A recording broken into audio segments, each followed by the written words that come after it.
In the first part of this video, I began to reflect theologically on trees. These beautiful creatures, icons of God's beauty and glory, often reminding us of our creatureliness, resituating us in God's good world.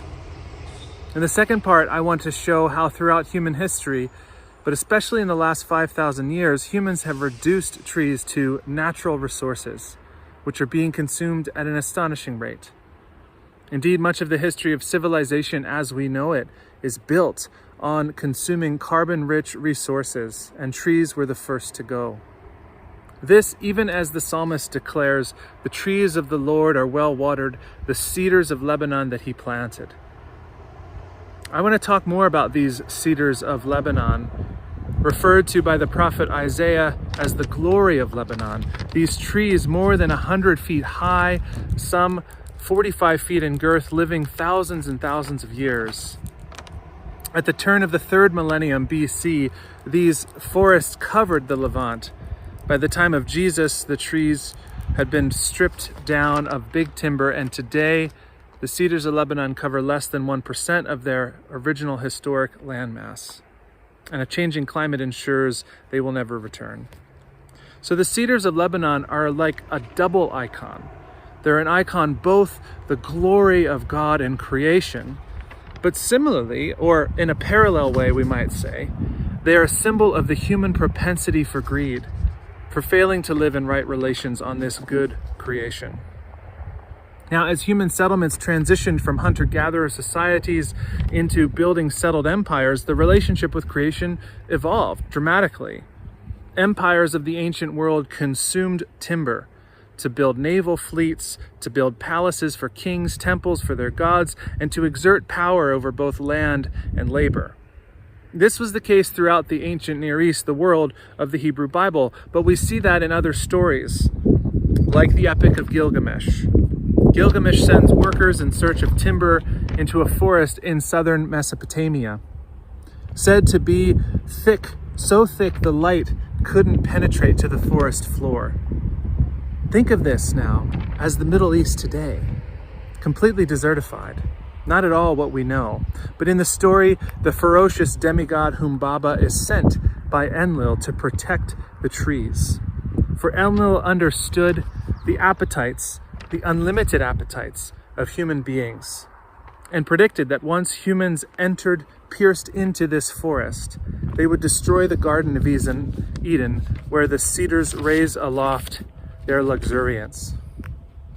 And so, as the trees were felled, the soil eroded, the landscape changed, and it remains a different place today because of it. This is an ancient, unsettling tale, but one the Bible also bears witness to. In the first book of Kings, we read of King Solomon requesting cedars from the king of Tyre to build what? But the great temple that his father David never managed to build. So he sends a message. Give orders that cedars of Lebanon be cut for me. My men will work with yours, and I will pay you whatever wages you set. And word comes back from the king, I have received the message and will do all you ask. My men will haul down cedars from Lebanon to the sea and float them in rafts to the place you specify. There you can take them away, and you will grant my wish by providing food for my royal household. So the aspiring ruler of a young and resource-hungry nation seeks to extract so-called natural resources from a neighboring land to grow power and influence. Sound familiar? And what about the labor? Well, Solomon conscripts Israelites for the venture, 30,000 men sent off for shift work, felling trees in a backcountry camp, while the women are left tending children and the lands at home. So again, a resource extractive industry drawing workers away from communities and family units for long stretches of time at distant outposts to perform hard labor with all of the complex social costs. Sound familiar? And into this context of imperial ambition, the voice of God comes through the prophets, warning them lest they forget the poor and the land. So the prophet Ezekiel says, "Consider Assyria, a cedar of Lebanon, with fair branches and forest shade and of great height.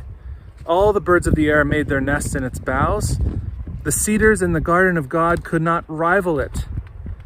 But then listen, it says, therefore, because it towered high and set its top among the clouds, its heart was proud of its height.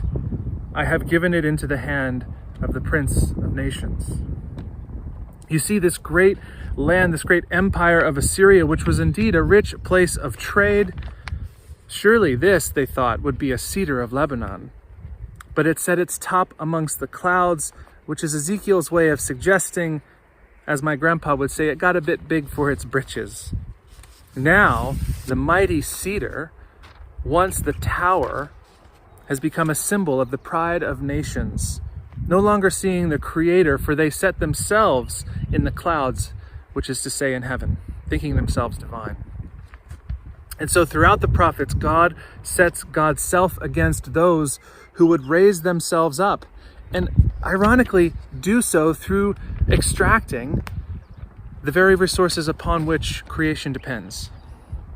We see a similar thing in the prophet Isaiah, chapter 2.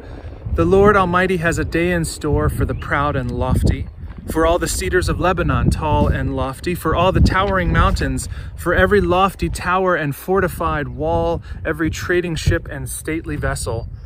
The arrogance of man will be brought low, and the pride of man humbled, and the Lord alone will be exalted that day. Hear again with me the warning of the prophet. The pride of humanity will be humbled. The pride symbolized perhaps in these cedars of Lebanon, standing tall and lofty, symbolized, of course, in the tools of empire, the lofty tower, the trading vessel. The pride of such nations will one day be cut down, the prophet warns, just like you cut these cedars of Lebanon. And in what is perhaps the most stunning instance of the cedars bearing the divine voice in Scripture, later Isaiah tells us the cedars join a song of praise to God who brings justice. All the lands are at rest and at peace. They break into singing. Even the junipers and the cedars of Lebanon gloat over you, saying, since you have been laid low, no one comes to cut us down. Hear that with me. The voice of the prophet now hears the cedars singing, since you have been laid low, no one comes to cut us down. Creation has a long memory, my friends. These cedars, these rocks, these hills remember another time when men and women lived together on the land without a clear cut. When human communities found ways of living in and among creation rather than ruling over it. And the prophets offer us a vision of another way that doesn't treat God's good creation as a resource to be exploited, but as a fellow creature to be tended.